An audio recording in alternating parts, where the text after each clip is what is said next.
बंगाल में बीजेपी आते ही बड़ा एक्शन। आखिर किस डर से भाग रहे घुसपैठिए?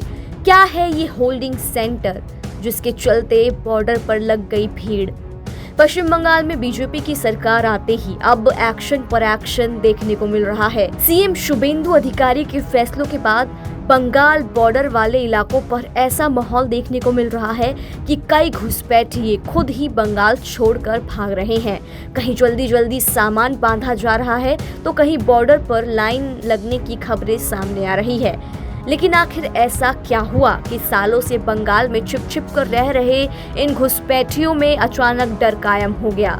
दरअसल इसकी बड़ी वजह है बीजेपी का नया प्लान, वो है होल्डिंग सेंटर। आपको बता दें होल्डिंग सेंटर क्या होते हैं और आखिर क्यों होल्डिंग सेंटर के नाम से अवैध प्रवासियों में इतना डर देखने को मिल रहा है। आपको बता दें बीजेपी सरकार का नया प्लान है।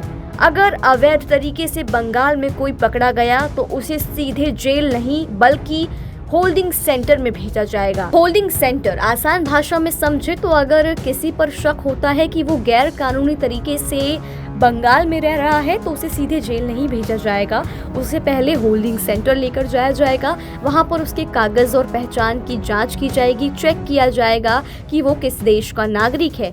जांच में पता चलता है कि वो अवैध तरीके से रह रहा है तो बाद में कानून की प्रक्रिया पूरी करके उसे वापस उसके देश भेजा जा सकता है। अब इसी होल्डिंग सेंटर को लेकर लोगों में और ज्यादा डर फैल गया है। ऐसा इसलिए क्योंकि शुभेंदु सरकार अब कागजी कार्रवाई नहीं बल्कि 3D के तहत काम कर रही है।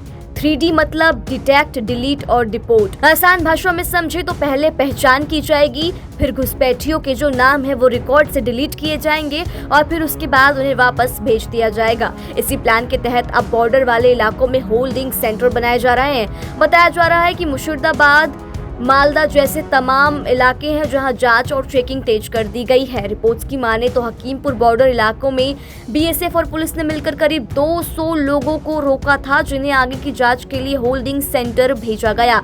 बस इसी के बाद से इलाके में हलचल मच गई और बॉर्डर वाले इलाकों में हड़कंप मच गया।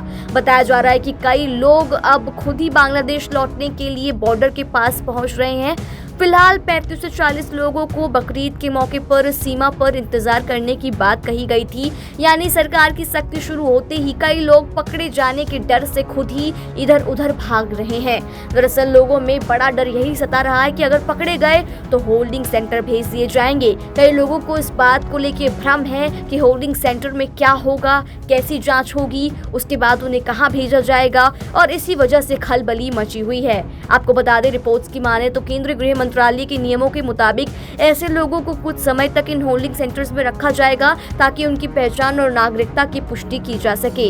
इसी बीच बीते दिन बीजेपी नेता दिलीप घोष का बयान भी काफी चर्चा में आया, जहां उन्होंने बताया कि ऐसे लोग अवैध तरीके से बंगाल में घुसकर सरकारी योजनाओं का फायदा उठा रहे थे और अब उनकी पहचान करके एक एक पर कार्रवाई की जाएगी। ये भी उन्होंने बताया कि बेहतर होगा कि ऐसे अवैध घुसपैठिए घर लौट जाएं, वरना सरकार एक्शन लेगी। दरअसल बंगाल में जो ये घुसपैठ का मुद्दा है, आपको बता दें लंबे समय से राजनीति का मुद्दा बना है, जहां अब बीजेपी की सरकार बनने के बाद इस पर कार्रवाई और ज्यादा तेज होती दिखाई दे रही है। यही वजह है कि अब बॉर्डर वाले इलाकों में डर, बेचैनी और खलबली तीनों बढ़ती नजर आ रही है।